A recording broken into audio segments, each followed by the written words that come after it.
5 Live Formula One.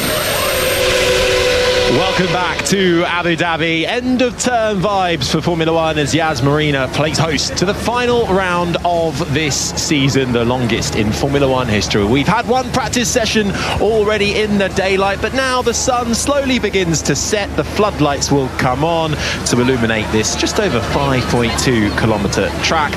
And guiding you through this one from the commentary box is myself, Harry Benjamin, alongside the former Formula One driver Jolyon Palmer. And trackside, we say good evening to Jenny Gow. Oh, good evening, Harry. Good evening to Jolyon as well. The sun, as you say, is starting to set over the final turn grandstand. It's a beautiful sight as it descends, and it will be darkness here within the next hour, and the lights will be illuminated around the whole of the Yas Island Marina, and the big hotel that stands there proudly that the cars roar around and under, that will be illuminated too. So all eyes will be on the track and the beauty that surrounds this slightly surreal place where we go racing at the end of each season. But big news out today is that Charles Leclerc has a 10-place grid penalty for exceeding the battery allocation. News came out just after the last practice session. We said that he was delayed in FP1 due to that battery. We didn't realise the severity of it.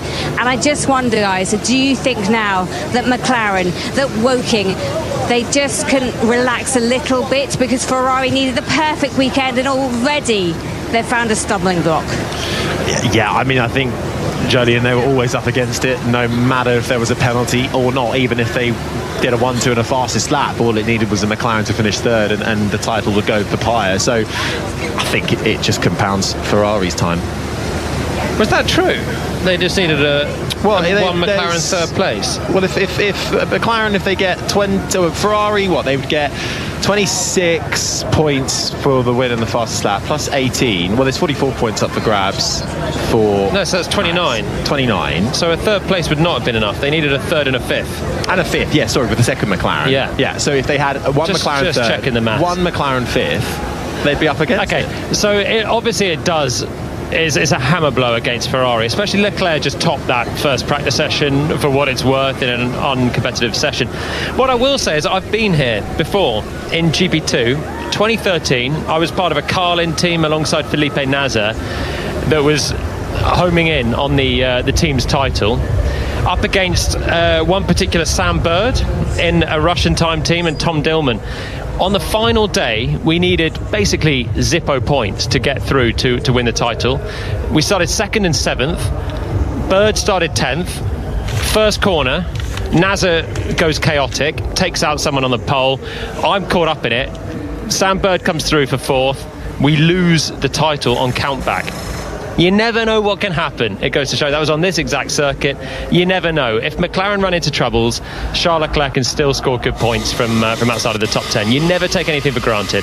Yeah, Ferrari need 21 points or more than McLaren if they get a win, or 22 points if they don't get the win, because then if it was a win, it would go back on count back for that one, as you say, Jolyon. So, well, the gap at the moment in the Constructors' Championship, McLaren lead by those 21 points. Then come Ferrari. Red Bull consigned to third with really only one car scoring points. Mercedes fourth, Aston Martin the top five. Then there's another fierce battle over sixth place. Alpine managing to get back up into P6 after the great result from Pierre Gasly, finishing fifth last week in Qatar.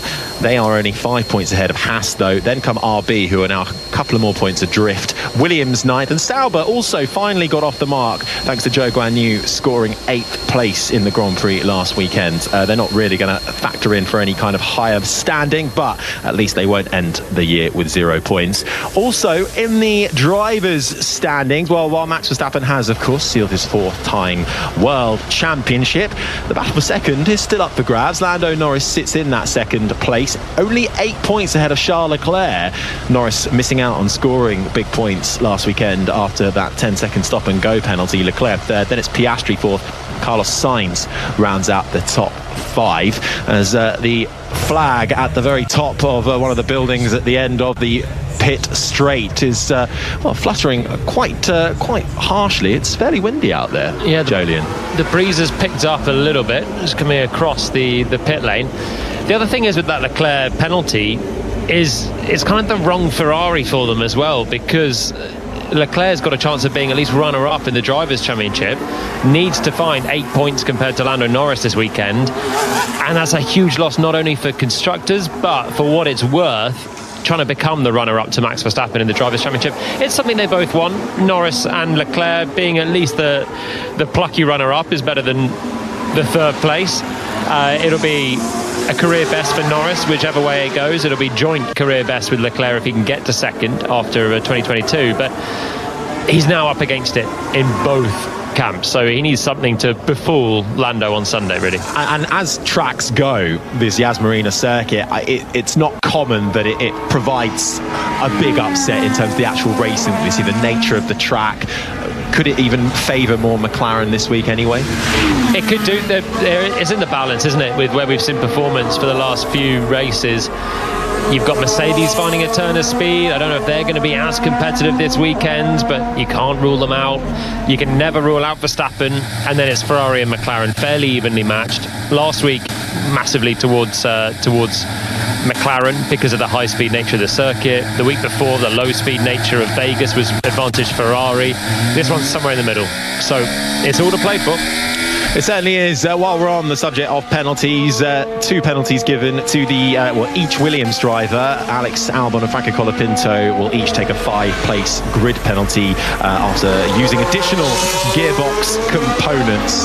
Both cars having incidents in last week's Grand Prix that were really outside of their control. So that's another tough blow for the Williams team to end up what's been a difficult second half of the year for them. And the other thing that is worth mentioning is the reason there are some penalties is because we're at the end of 24 races. This is the longest Formula One season there's ever been, and everyone else has not taken part. There's some decisions as to whether you chuck on a new gearbox, some new power unit parts, or whether you try and get through to the end of the year with what you've got. And at the end of 24 races, 58 laps on Sunday, it's a long way to go, and there is a higher chance here than at most other places of an engine going bang or other reliability concerns. It does sometimes happen in the last race. Well, cars out on track then for this free practice 2 session 1 that will be a lot more representative when it comes to trying to figure out what the pecking order will be going into Saturday. It's for those who wish to do a sync up, by the way, it's 57 minutes and 25, 24, 23 seconds on the clock. And you may think that coming into this final race, well, there's not much news going on. Formula One's winding down for the winter. Well, quite the opposite, really. And one thing I want to touch on, which you might well have come across if you're just joining us already, is there is proper beef going on in the Formula One paddock right now between Max Verstappen and George Russell. This all stems from Max Verstappen being given a 1-place grid drop last time out in Qatar. He's saying that George Russell, well, he's never seen someone trying to screw a driver over so hard in the steward's room, and Russell has really bit back this weekend and is not taking this lying down, sees it as a bit of a slight on his character from Verstappen. What's clear is they don't get on, Jolyon Palmer. And could this be maybe the beginning of one of the great rivalries of Formula One? Well, we can hope, because this is a rivalry, certainly, that has boiled over into the public in the last 7 days. But this rivalry has been coming about for a while now. Remember Baku last year? Russell put a hole in the side of Verstappen's side pod at the start of a sprint. Kind of innocuous the moment they were wheel to wheel through turn 2 at the start of the race. Verstappen was furious, went up to Russell at the end, showed him the car, and they had some words at that point. And even this year, it's just been bubbling away. It's been mainly Norris and Verstappen war through the season. But where Norris has been sometimes magnanimous about some of the sketchy moves that Verstappen's put on him, particularly in Mexico and also in Austin, where actually Norris was penalised. And Lando's been very kind of supportive of Max throughout what has been a pretty hard lesson of ruthless racecraft from Verstappen to Norris. But Russell's stood up as a chairman of the GPDA, and he's one of the sort of statesmen of Formula One now, even though he's not actually that old himself. And he said after Austin, well, 19 of the drivers agreed that Max should have got a penalty. Basically says they're all against Max. And so there's been this sort of bubbling away where Russell's been calling things as they are, but so has Verstappen, and they don't see eye to eye. Then this penalty happened in Qatar. I actually asked George about it in the Parc Fermé interviews. Honestly, I hadn't seen it because I was down there in the Parc Fermé interviews, so I had no idea what it was going to be. And they played it in, the Verstappen slowing up Russell and on the outlap. And I didn't think there was much in it, but you could tell that George was riled. He was on the front row, but had just lost pole position. And obviously that went to the stewards' room, where Verstappen had a one-place grid penalty, which I think was harsh, and I don't think he should have got it. But he particularly felt that Russell was fighting too hard to get him penalised. He came out on Sunday with some scathing remarks about Russell and how he'd lost respect and he's two-faced. Russell then bit back hard yesterday, calling Verstappen a bully, saying that he threatened to deliberately crash with me after that. And it is just, when you thought the season was coming to a quiet end at the end of sort of last day of school time, there's tensions high. I love the fact that the team principals are getting involved in this. Toto Wolff describing Christian Horner as a yapping little terrier after remarks about George Russell, going too far in the stewards' room. It's box office theatre right at the end of the year. Well, that's another rivalry story, isn't it, from recent years? Christian Horner and Toto Wolff have done battle for many years before 2021. Then, of course, peaking in 2021, the dramatic finish here. And for the last couple of seasons, that's been quiet because Mercedes haven't been in contention with Red Bull. And I have to say, with the way that Russell's driving at the moment, obviously Verstappen is a perennial man to beat, isn't he? He's such a high level of driver. He's ruthless, but he is there all the time. Do you think there could be an element of him feeling like he is above the law sometimes, which is one of Russell's statements that he's come out with? He pushes it all the time, and I don't know if he thinks he's above the law, but he pushes the law whenever he has need. He will not accept second best, and if it means breaking the law to be first best, he will do that rather than accept second best. And that's the issue with how Max races. It's the amount of times where it'll be a penalty that puts him back in position rather than him ceding the place. Quite a lot of vibrations with the rack. Understood. George Russell, the man of the moment, on the radio and feeling some vibrations in the rack. So first laps for him today. No, he did earlier on, didn't he? His first laps for Verstappen today. They're on track together and he's out on circuit after we had a few FP1 drivers. I'm looking forward to, I think, Mercedes and Red Bull back on the fight, because I think when you look at McLaren and Red Bull, McLaren have been really beaten up and bullied by Red Bull and Verstappen this year. Max has got Lando exactly where he wants. The amount of times where you feel like Max has overstepped the mark, and Lando's not coming out and being punchy. He's accepting second best too easily, I think. McLaren have been a little punchier at times, but they've been second best on track with so many other decisions. I think Mercedes and Russell will stand up for themselves a lot more than Norris and McLaren. Maybe it'll be different next year for Lando, but it certainly is brewing into what a really big rivalry. Chris says on hashtag BBC F1, why don't the FIA just release the audio of the stewards room so we can hear who is telling the truth? Simple as. I'm not sure it's quite that simple. You must have had a bit of beef in your time coming up through the ranks. Any rivalries, any outrageous statements made from other drivers about you in the stewards room? I don't think so. I had rivalries. I had big rivalries in the junior categories. Dean Stoneman was another young Brit. I raced in Formula 2. We had a title battle. Really didn't get on with him. Subsequently, we have respect for each other now. Felipe Nasr, I was title fighting with. He went on to Formula 1 and we raced each other in there for a season. But we didn't get on either. But it never really... the thing is with the stewards room... You're out to firstly defend yourself because you don't want to get a penalty. Secondly, if you think someone else has done wrong, you are gonna say that. You're gonna voice your opinions. So I don't think Russell was in the wrong to come out and say, well, yeah, Max was going slow and he was in my way, which is the fact of it. That doesn't mean it's penalty worthy. The stewards have to take on board what both drivers say. Of course, Verstappen's going to defend himself. Russell's going to defend himself, and then he is going to suggest a penalty for the guy that's beaten him. This is competition, it's sport. But the stewards have to be professional, listen to both sides and come up with the sensible solution. personally, I think the penalty was harsh against Verstappen, but it was a one-place penalty that was immediately overturned in about 300 metres. As George said yesterday, he wasn't disqualified from the race. This was the most minor of penalties, which I do think was harsh. But you've got to take them on the chin as well. And there were much harsher penalties dealt on Sunday.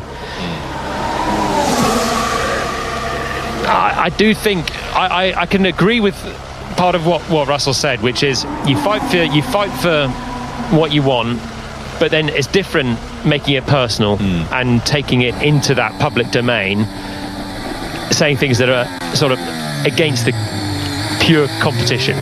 Well, I think Verstappen and Russell have agreed to disagree on their thoughts on this one. There was a end-of-term drivers' dinner last night, and Lando Norris was certainly stirring things up online and posted a photo and very much stated that, well, Russell and Verstappen were sat at the far ends of the table, far away from each other. You would, though, wouldn't you? Yeah, you would. There's no way. You've come out. You're George Russell. There having a glass of wine. So the thing is, Verstappen, who we're riding on board with now underneath the hotel, feathering out a couple of corners to go for Max. This will be a second flying lap of the day. I think Verstappen, he doesn't care. He's bullish. He says things as he sees them. He doesn't care who he upsets. That's just how Max is. It's in his DNA.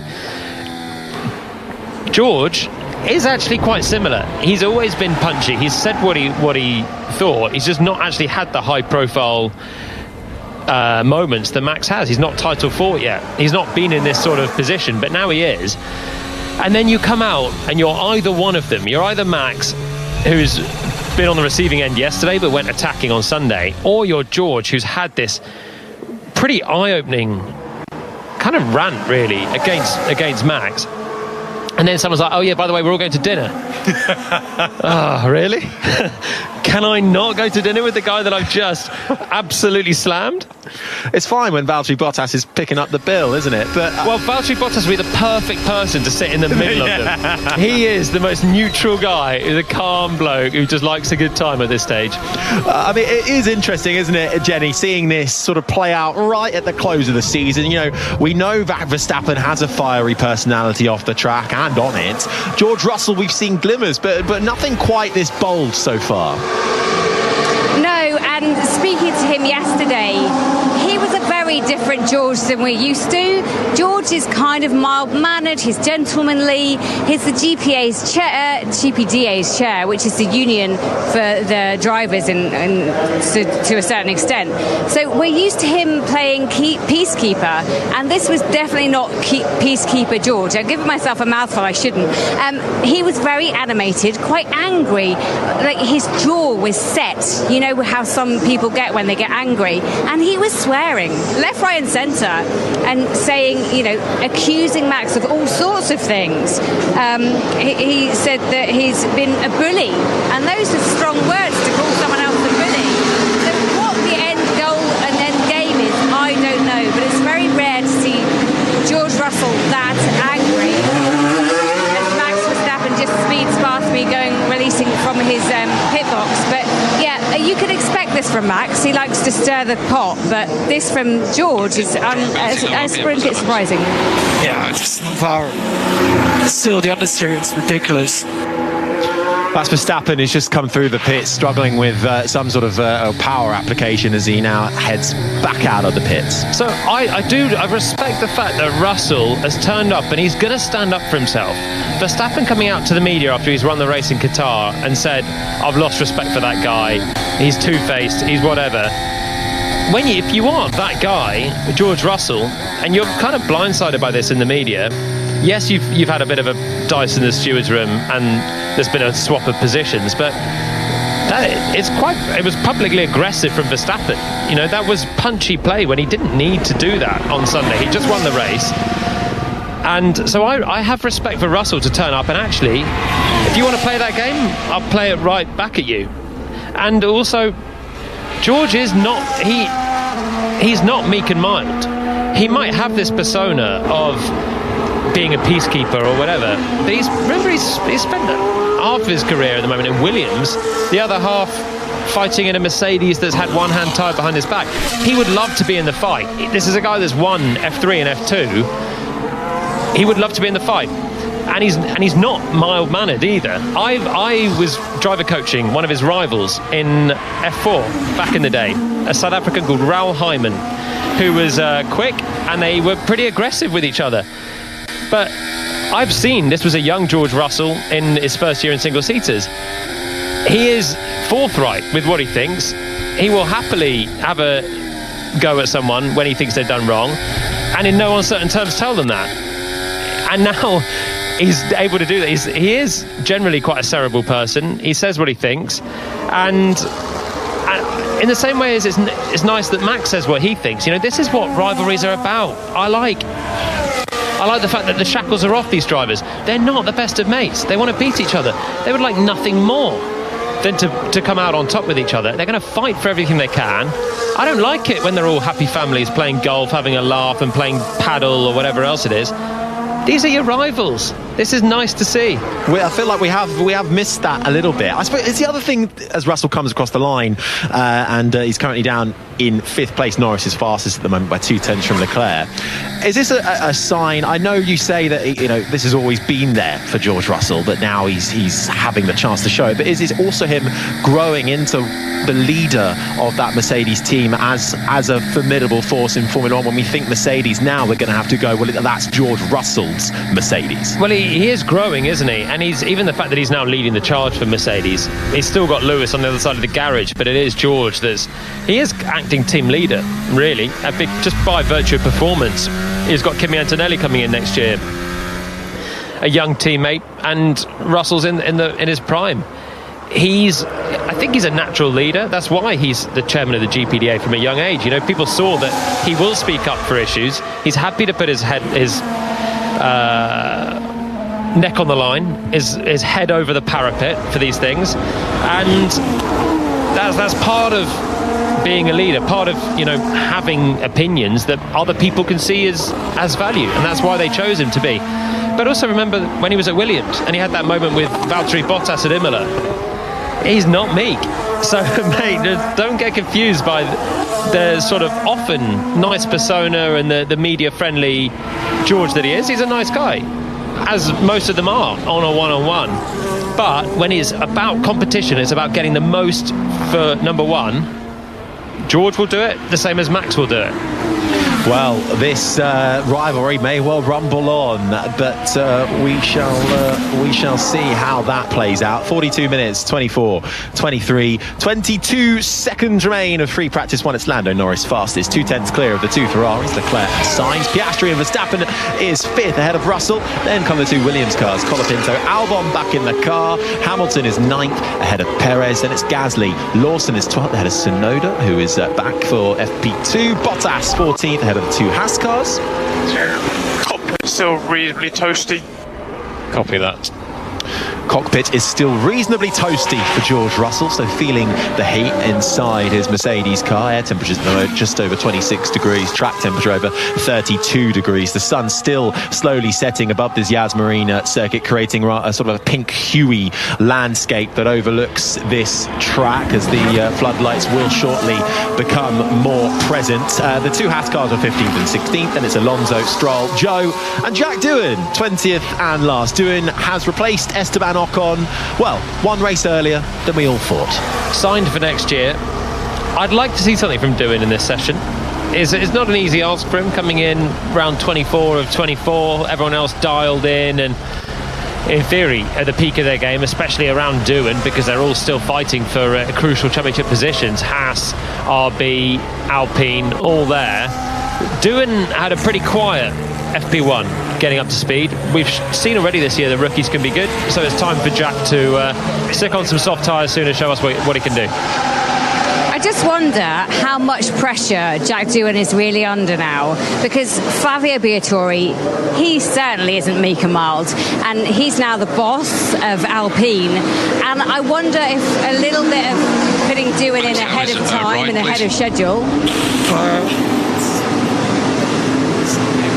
This is Verstappen just saying that the ride is really bad with his car. I think there's a problem with the car, the front axle, I think, with an issue there. So Verstappen not happy in his Red Bull. He's got to understand. Yeah. So Verstappen then will make his way. He's already back into the pits, actually. So back to you, Jen.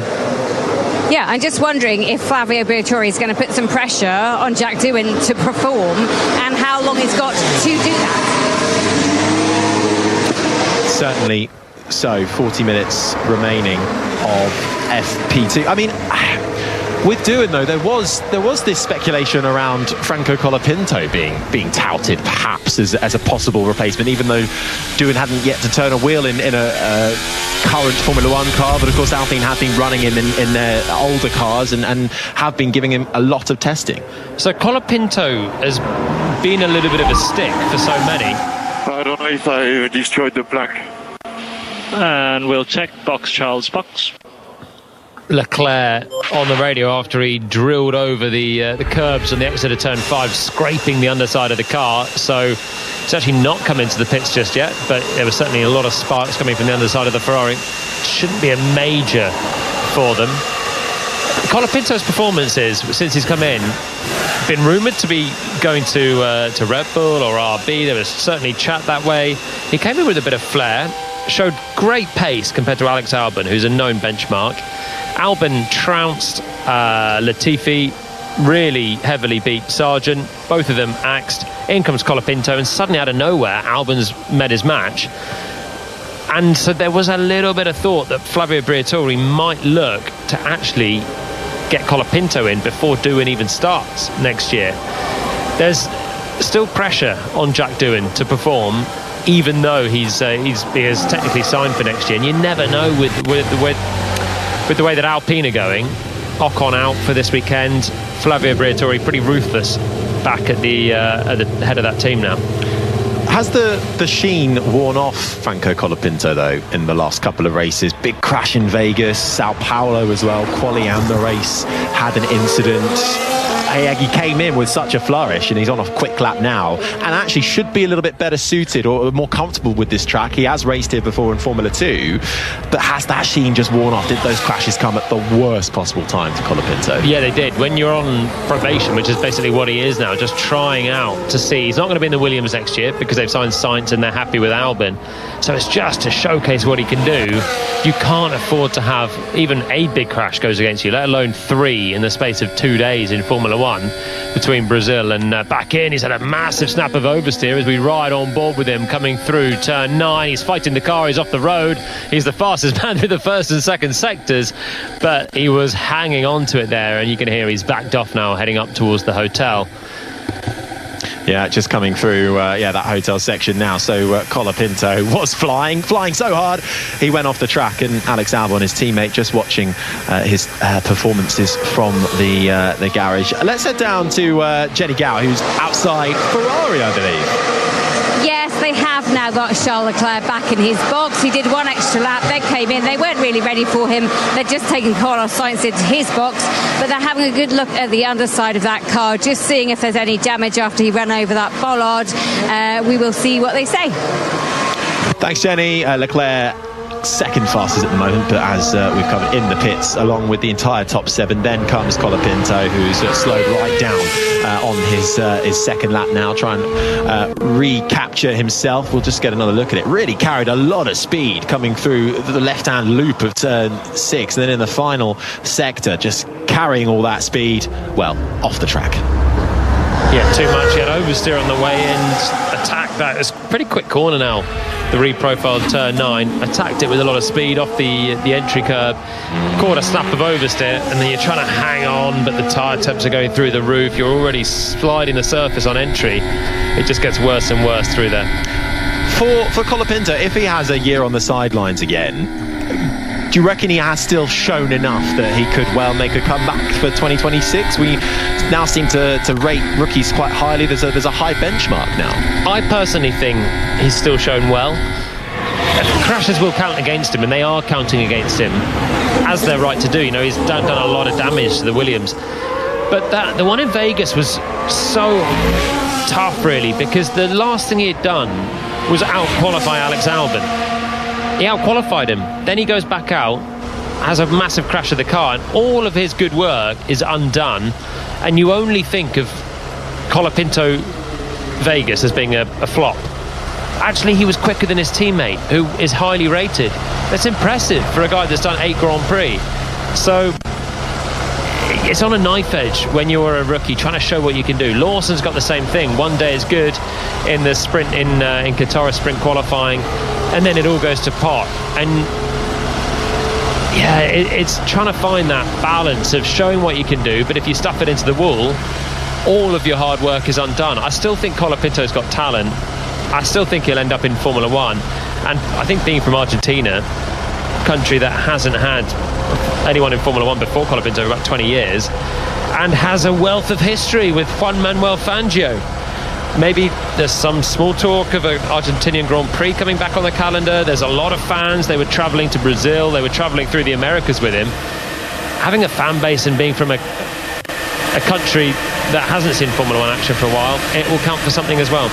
You need the talent first. Yeah, it certainly will, but that PR side of it cannot be discounted either. And Williams seeing an influx of sponsors from the Americas with the signing of Franco Colapinto, who also comes with a hefty wallet too.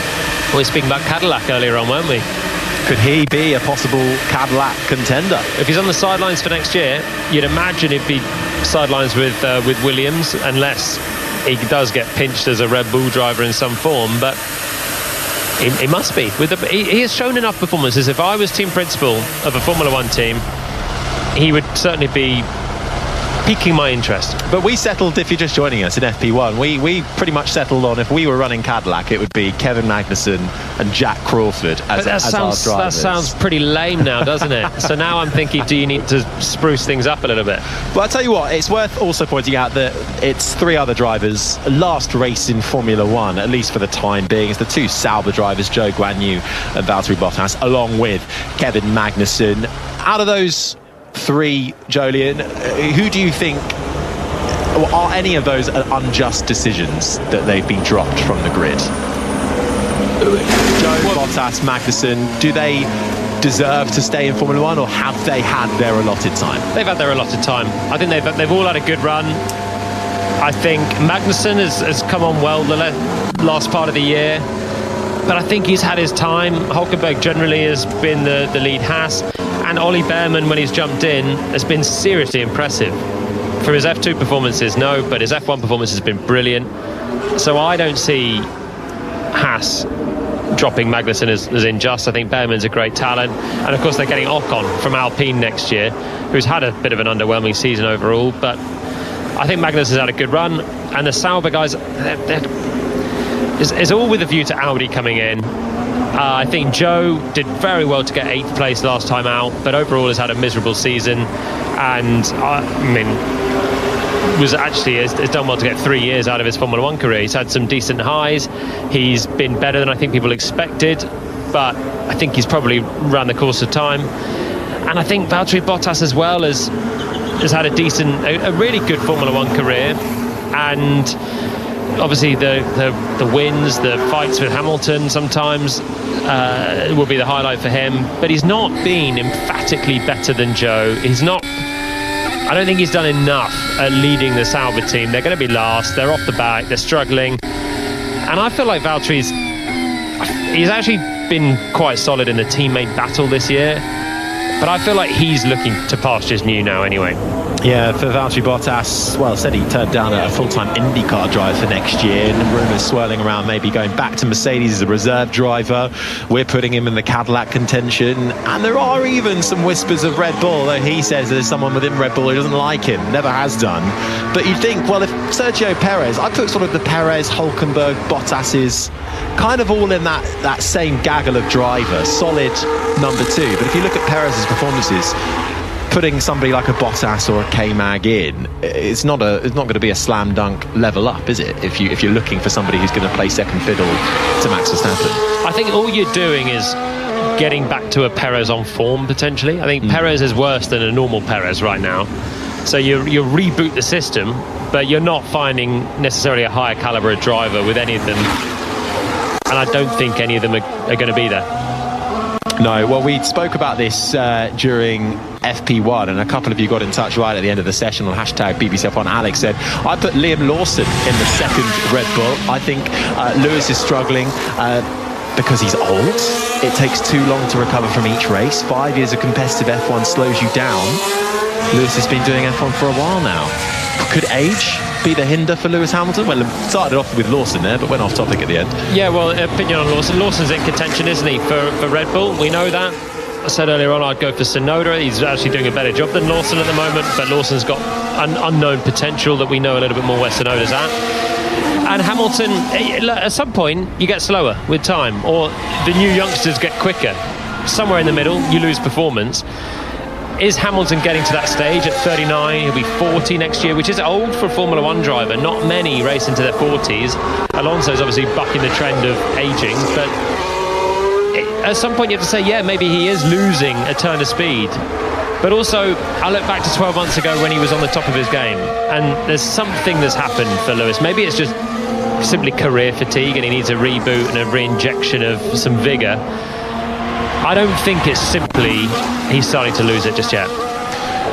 Just under half an hour left of FP2. Oscar Piastri is now fastest. Car sticking on that soft tyre, going for some qualifying simulations. Piastri with the fastest lap time of 1:23.7. His teammate Lando Norris, though, is currently looking on course to beat that. The sound of Max Verstappen is what you're hearing, who's just crossed the line. He missed FP1 for Isaac Hadjar, who replaced him. Verstappen's just slotted into 7th and has been having some understeer issues with that car so far in this session. Bottas pops up to 2nd, made that 3rd because Lando Norris has just come across the line and is over 2/10 clear of his teammate Piastri. That is Bottas, Magnussen and Charles Leclerc currently on an outlap in 5th. Carlos Sainz, who departs the Ferrari team at the end of this weekend, slings it in to the final right-hander and puts that Ferrari up into 3rd. So compared to FP1, Joan, this is a lot more representative for what we're going to get for the qualifying and the race situations. Hence now we're sort of getting a better read on where the pecking order might be.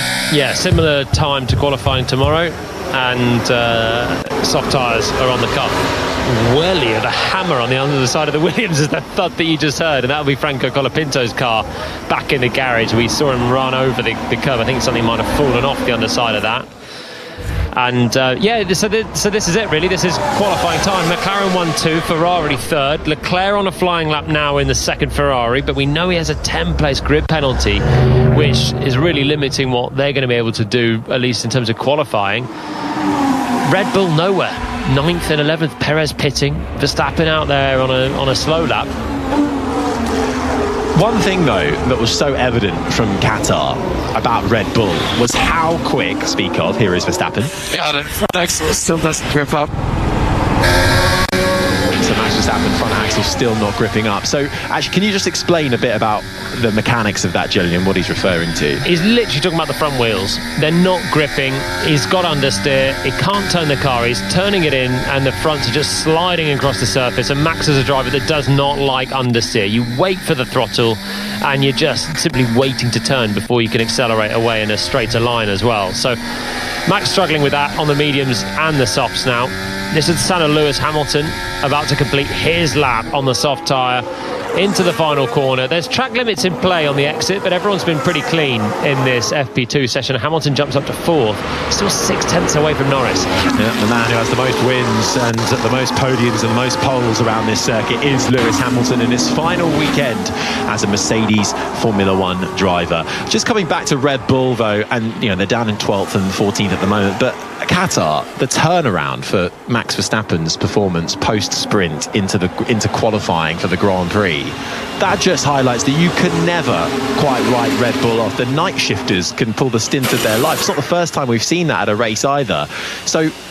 So quick can the turnaround be for Red Bull that they start off slow at the blocks. Remember, Verstappen is down a session theoretically. I know it's not representative, but it's still time in the car to bed in and get used to the circuit again. So all that surely plays a small factor in the build-up. We've seen it many times this year. They're struggling on a Friday, and then they can make some changes with simulator drivers at base, have a look through some setup options and get the car working for a Saturday. And they did that in the sprint in Qatar. They did it amazingly well to turn the form upside down from a miserable Friday to a really good Grand Prix.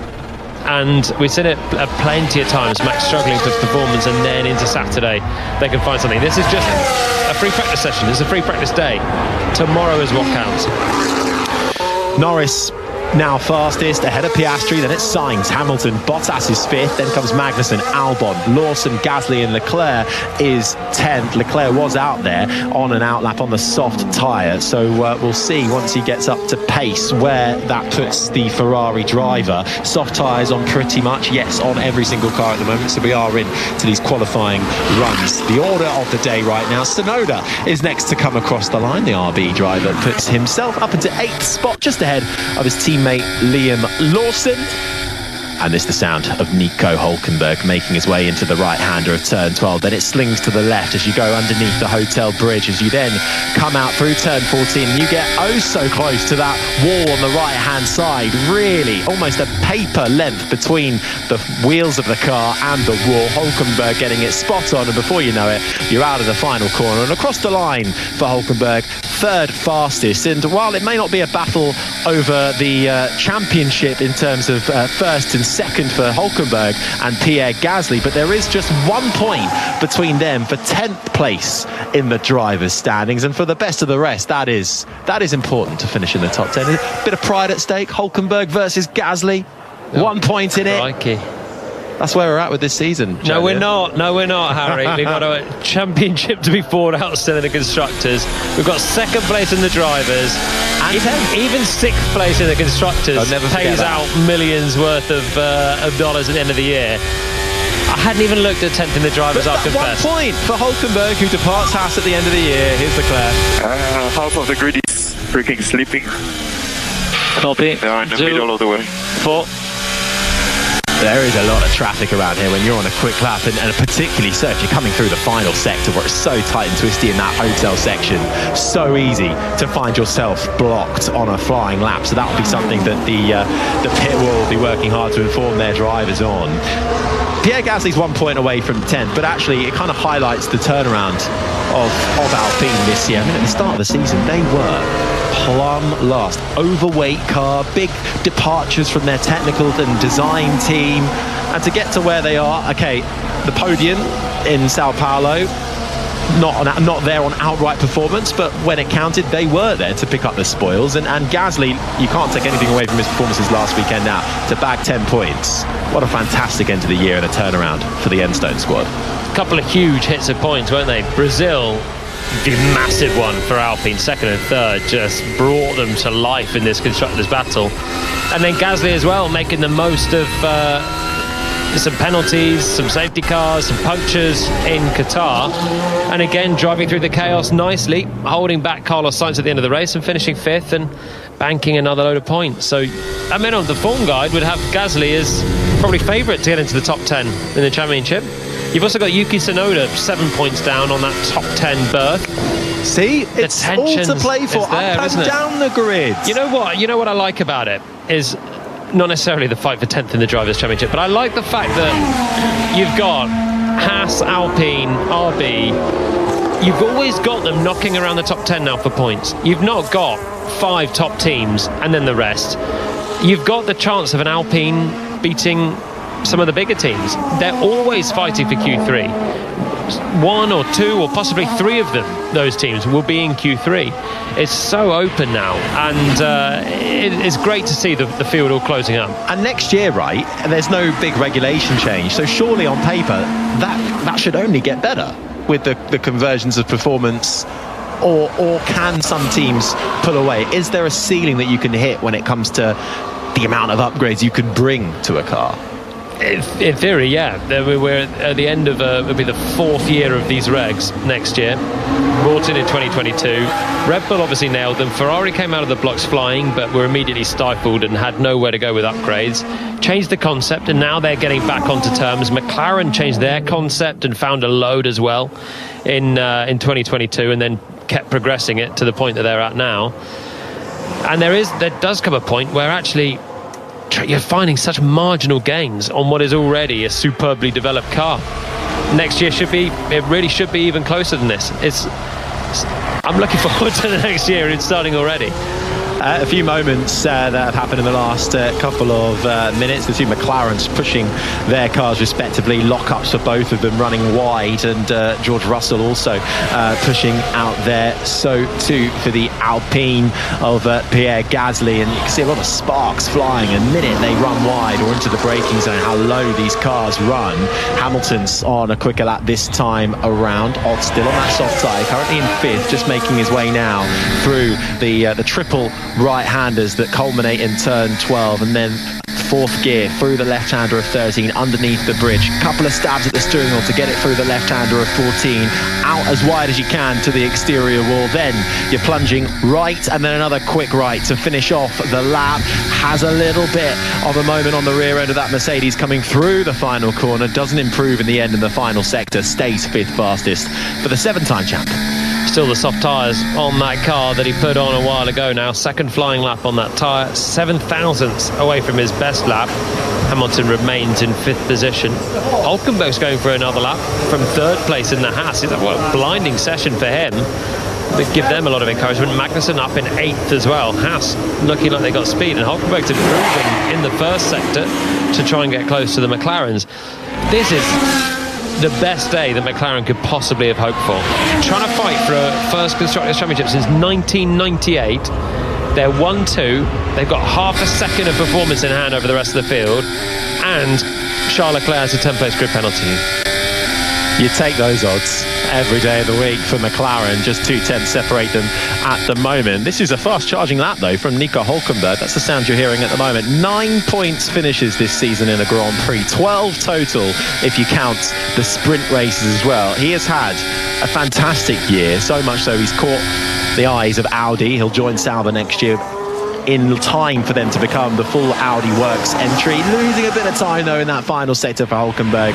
Improves his time but stays in 3rd at the moment. As we said, Haas embroiled in that battle for 6th place in the Constructors. But in terms of a comeback and rekindling a career, Nico Hulkenberg seems to have written the guidebook on that one. He's done an absolutely perfect job since coming back with Haas. Yeah, well, he's just a fast driver, isn't he? He's a fast, experienced pro, and he's shown that this year. He's shown that in his all his time in Formula One, really.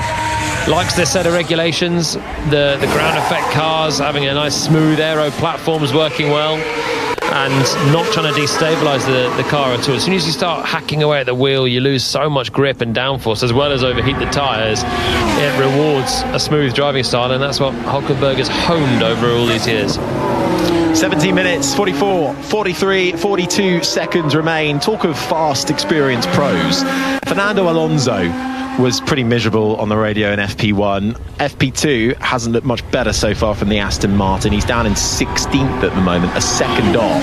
Teammate Stroll is down in 18th. He was quite vocal in Qatar as well, not happy with the straight line speed performance of his Aston Martin. In fact, he still managed to claw some points from it. His first points in 5 races scored at last weekend's Grand Prix. This year has turned into a bit of a write-off almost for Aston Martin, and it doesn't feel like there's much light at the end of the tunnel for next year. So we've had 23 rounds. Aston Martin are 5th in the championship. They're going to finish 5th in the championship. Do you know how many times Lance Stroll has scored points? Less than half the times of Fernando Alonso. How many times has Fernando Alonso scored points? I would say 1, 2, 3, 4, 5, 6. 6 times for Stroll? 4 times. 4? Oh. Are you including sprints? Has he got any points in a sprint? He hasn't got any points in sprints. Okay. In Bahrain and Melbourne, 2 of the first 3. Then he scored in Canada. And then he scored in Silverstone. And he hasn't scored since Silverstone. And that's not great for Stroll, who's having another really tough season. I mean, Alonso, therefore, has scored so many points compared to his teammate. Got 7th last time out in Qatar, 6th in Baku, 8th in Singapore. He's still able to drag some points out of that car. He's had 6 point scores since Stroll last got his point score. He's beaten him in every time that Stroll has finished in the points as well.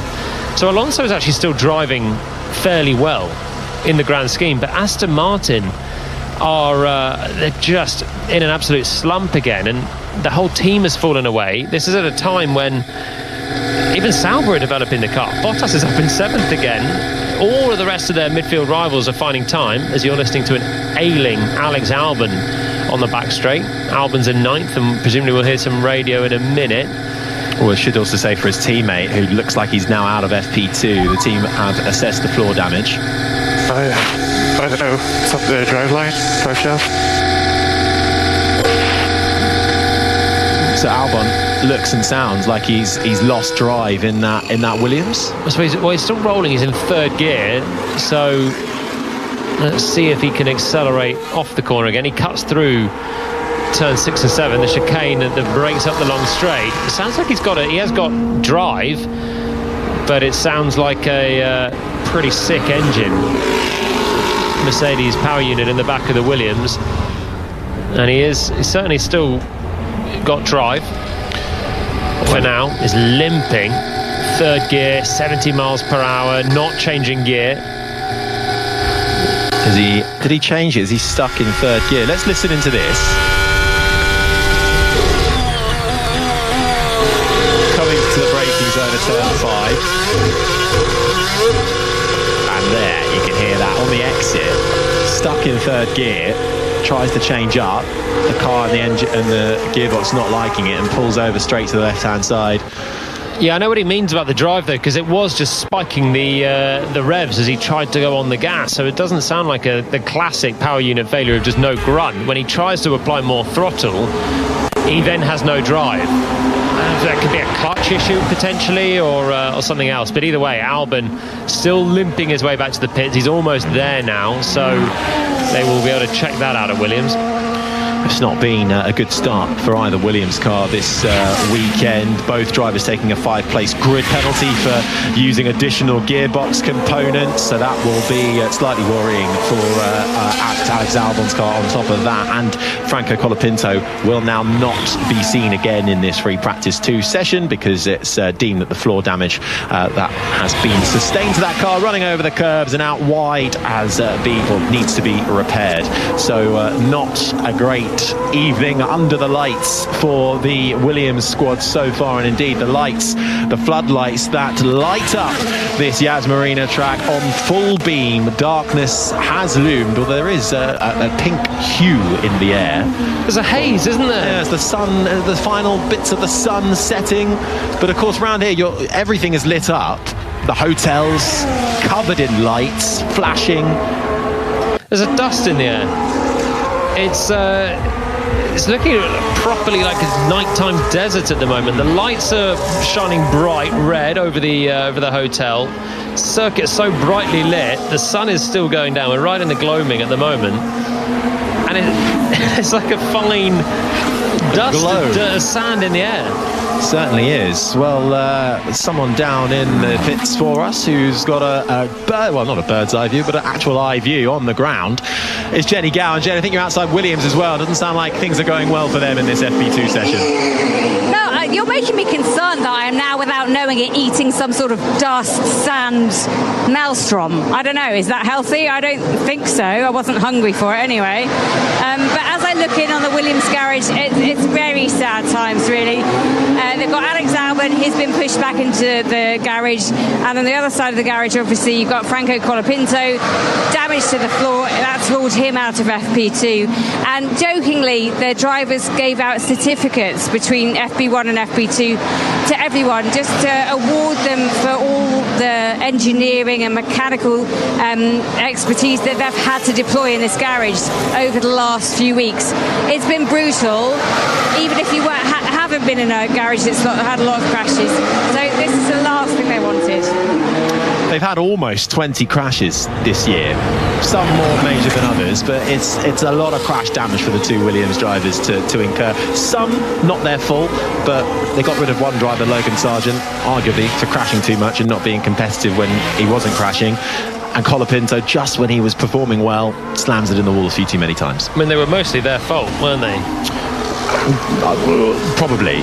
I think Japan, Albon was taken out on the first lap in a sort of last 50-50. Wasn't Colapinto's fault. In Qatar, neither Albon, who had a ding-dong during the race too with Magnussen.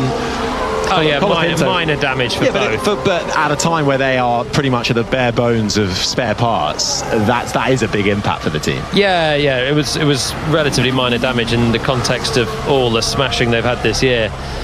I would wager there's not been a bigger damage bill for a team over a season than this. Partly because it's the longest Formula 1 season, so if you have more races, you've got more chances to crash.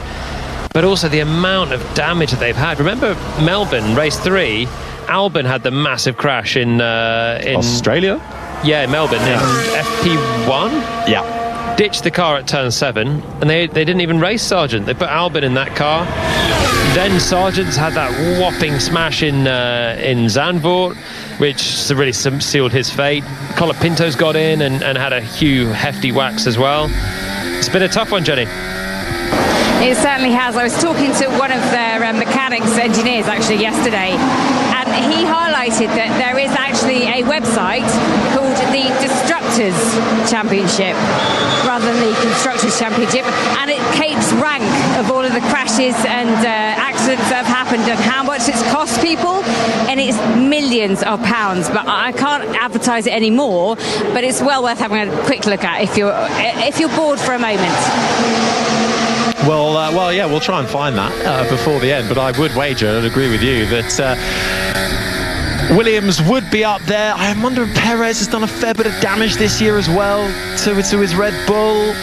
I remember the year of Mick Schumacher, and I think when he was partnered with Kevin Magnussen, Mick Schumacher picked up some hefty crashes as well, Monaco being one of them, costing the team millions and pretty much writing off the car. This is out of Max Verstappen, just making his way through the right-hander of turn 3. Out of turn 3, I hit the quite hard, like on the flank, for your information received, thank you. So that's Max just saying he thinks he hit the curb quite hard and damaged the plank. It didn't look or sound too hefty, certainly not compared to when Franco Colapinto did it a little further around the lap. It's high speed at turn 3, flat out over the hill, over the crest, through the left and the right, where Sainz had a big crash last year. Cars can bottom out there anyway, and then you find the curb, it can do a bit of damage. We saw earlier on Leclerc having a bit of floor damage. Colapinto's had his own damage. He stays in the pits for now. So there's actually 18 cars on circuit and just the 2 Williams that are in the garage. Albon with a bigger technical issue. For what it's worth, the Destructors Championship, according to an unconfirmed source, Perez is at the top. 3 Williams drivers are in the top 6. I don't know how this is calculated, but it really shows the state of play. It certainly does. And who's topping this championship? Perez. Well, at least he's at the top of something. Currently, you are managing turn 15 more than others. Currently, I've done 1 lap. That was George Russell with quite a smart remark coming through the quick right-hander of turn 15, being told that he's managing more than others, but he has only done 1 lap. Of course, these messages slightly delay for us. He's now on another lap coming through the middle sector, Russell, and now everybody's sticking on the medium tyre in the last 7 or so minutes of this FP2 to try and get a little bit more long-run data. I actually can't think of Perez having too many crashes this year. Monaco was a big one on the first lap, and the 2 Haas cars. I don't know. Did where he have a crash in Canada? He had a small one into the barriers in the wet, didn't he? Baku was Sainz right at the final lap. That would have done it right at the end. Yeah, that was a big crash. Yeah, for Perez. And Qatar, he just span out underneath the safety car. A stat I like is that Gasly's had no crash damage at all this year. Yes. Which is incredible. 23 races, he's on some form, the best form of his season right now. Maybe the best form of his life right now. But no crashes at all. For a midfield car, trying to get in the lower reach of the points, that's seriously impressive. 3 points scores in the last 4 Grand Prix for Pierre Gasly, and getting Alpine back up into 6th, well, pretty much single-handedly, and they'll try and secure that 6th of them pretty much single-handedly. Jack Doohan is in the other car this weekend. The bar is set high for rookies. He will make his Grand Prix debut on Sunday. He was already signed for next season as a replacement for Esteban Ocon, but Alpine announcing at the close of the Qatar Grand Prix last week that the rumours were swirling then that Esteban Ocon would be dropped as a means to allow him and extract himself from his Alpine contract to go and take part in the tyre test next week with his new team, Haas, where he'll line up with Oliver Behrman next season. It's quite amazing, isn't it? This time last year, we were looking at absolutely no driver changes going into 2024. The first time that has ever happened in Formula 1, and now, well, almost the entire grid's being mixed up. Formula One's just in a brilliant place right now. It's as someone that's watched the sport my whole life, partaking in it for a bit as well, I just love where we've got to with this rule set. The field's so close. With new team coming in 2026 is always fun as well, and having a big shake-up of the driver lineup is just brilliant as well. You've got rivalries brewing. We've spoken about Russell and Verstappen. It was Norris and Verstappen, a bit of chat there. You've got Hamilton moving to Ferrari, so even the top line drivers are shaking up the pecking order. There's just so much to look forward to ahead of next year. We've got that one new team in Cadillac coming in 2026. Would you like to see a point being made of maybe one day getting back to having a couple extra teams? Like back in 2010, we had an influx of 3 teams. Overall, they weren't competitive enough and all folded. But if we could find a way to have competitive teams, would you like to see the grid expand? The more the merrier. Yeah, the more the merrier. You used to have to qualify to get into qualifying. If you were too slow, you packed up and went home on a Friday. Back in the glory days of the 80s, there was pre-qualifying, and then you had 26 drivers trying to get onto to try and get into the top 26. Then you had 26 drivers qualifying. As you mentioned, we had this in 2010 through to 2013 with HRT, with Virgin, Marussia, with Caterham, but they weren't really competitive, and they never threatened disrupting. Piastri 29.2. Well, they are so fast. That was the Ferrari driver Charles Leclerc just saying how quick those two McLarens are looking. Norris and Piastri currently 1 and 2 and 21 points clear for the Constructors' title. And do you know what I think it's time for with that?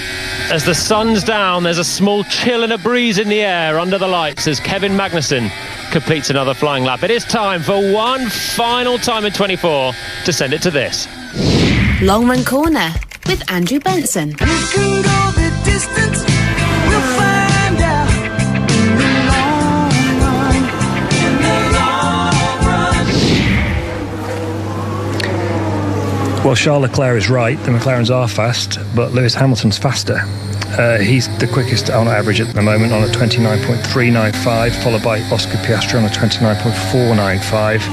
Then Verstappen, Norris, Leclerc, all within the same tenth or so. So it looks as close as ever. Good news. I have missed Long Run Corner. Pure enthusiasm and gusto from Andrew Benson as ever.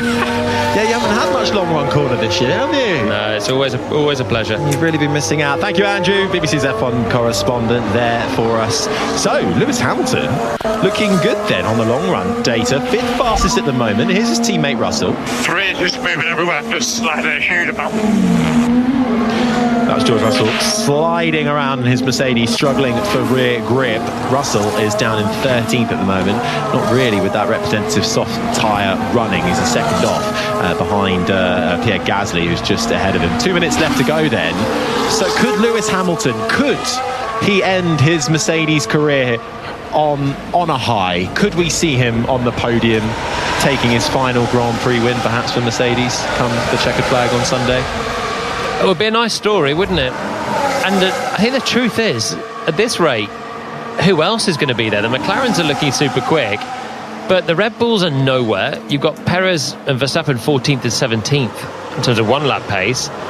Leclerc we know has a 10th grid drop, which will help Hamilton out.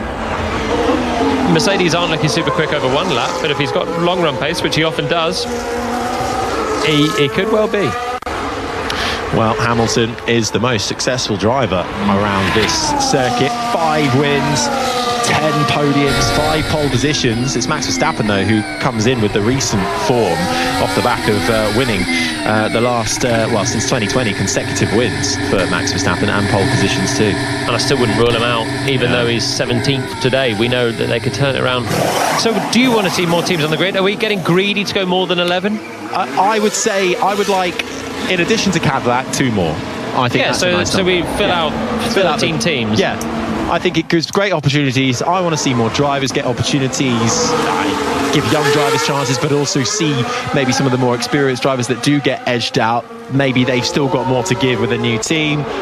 I think just the image of 24 cars hurtling down to turn 1 of any track is fantastic for Formula One. And compared to where we were in Bahrain, where suddenly maybe we were thinking, has the interest, has the peak of Formula One, has it been and gone now? Has it started to dip?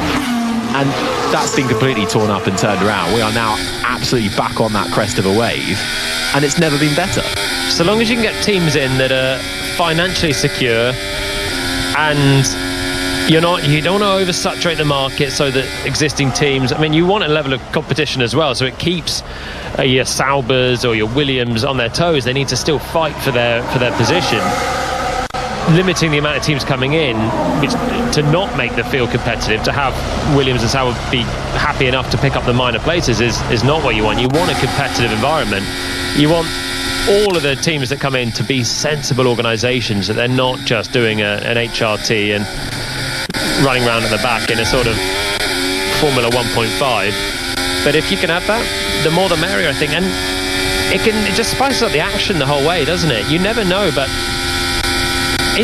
innocuous incidents from drivers fighting in the midfield for 17th, 18th place can shake up a whole Grand Prix, and that's part of motorsport.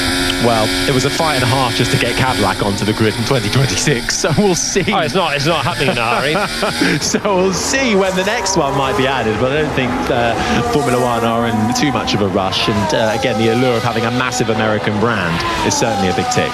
Yeah, and I think that's the right attitude from Formula One. I don't think they should be in a rush. You know, you don't want to just have any sort of entity get on the grid. It's got to be well measured, and that's why the Cadillac team that's due to come in with the GM backing is exciting, because it's a serious proposition. But you're also having more interest from wider car brands as well. Toyota have now teamed up with Haas. Yes, at the moment they've expressed no interest in having their own Formula One team, but that could change over the course of the year. If they suddenly feel like, well, actually, no, we do want a bigger slice of this pie, whether that's, we'll depart Haas and set up our own team again. Perhaps Toyota suddenly come back into the fray. They're jealous of seeing, Honda having the likes of the celebrations with Red Bull. Maybe Honda do the same thing. There is options going forward. Big brands are interested again in Formula One, and that was kind of the reason the 2026 power unit regulations were brought in, is to keep and attract big car manufacturers, to keep Formula One relevant to the technology that's being delivered in the road cars. That's why we see Audi back in Formula One from 2026. Checkered flag has fallen under the lights in Abu Dhabi for FP2, and it's advantage McLaren. Lando Norris clear by 0.2 of a second to his teammate Oscar Piastri. Nico Hülkenberg third for Haas, ahead of Carlos Sainz, the leading Ferrari. Hamilton looking quick on the long runs and decent on the short runs as well in fifth. Then it's Charles Leclerc in sixth. Bottas with a decent FP2 in seventh, ahead of Magnussen. Albon troubles for Williams in eighth, ahead of Yuki Tsunoda. Then comes Liam Lawson in 11th. Pierre Gasly 12th, ahead of George Russell. Sergio Perez and Zhou Guanyu round out the top 15. Fernando Alonso is 16th fastest, ahead of Max Verstappen, who was struggling to feel comfortable inside that Red Bull. He missed FP1. Lance Stroll down in 18th, ahead of Jack Doohan in 19th. Franco Colapinto with a issue with his floor. Didn't get out for the majority of that session, 20th and last. So that's FP2 done. The sun well and truly set. Darkness now covers this circuit. And this was the most representative session of the day, Jolien. So I think McLaren will be feeling fairly chuffed with their running. This is advantage to them. I mean, they're practically home and dry, but you never know with McLaren. You just never know. Things can go wrong. It's not over till the fat lady sings, as they say. But they're looking good. They are indeed looking good. That constructors title can be set can be sealed this weekend. Will be sealed this weekend. McLaren 21 points clear at the moment of Ferrari. Jenny Gow. Yeah, you do have to feel sorry for Williams and their mechanics. They're going to have to work on those cars overnight. They did send Alex Albon out for one hot lap at the end of that, so that's good news. But yeah, some serious work still to go on at Williams, and their battle might be over, but the actual fight to get those cars back out and on track is still very much in force. Okay, well, thanks, Jenny, for your insights, eyes and ears on the ground, Jenny Gow. Thanks to Jolyon Palmer. That is it for practice on the Friday. One more practice session to go. You can join us for that from 10:25 in the morning on Saturday on 5 Sports Extra, ahead then of qualifying, which will get going at 5 to 2. Again, also on 5 Sports Extra. We're on Sports Extra all weekend long for this final round in the Formula One calendar, with still titles to be sealed. This has been an ING production for BBC Radio 5 Live.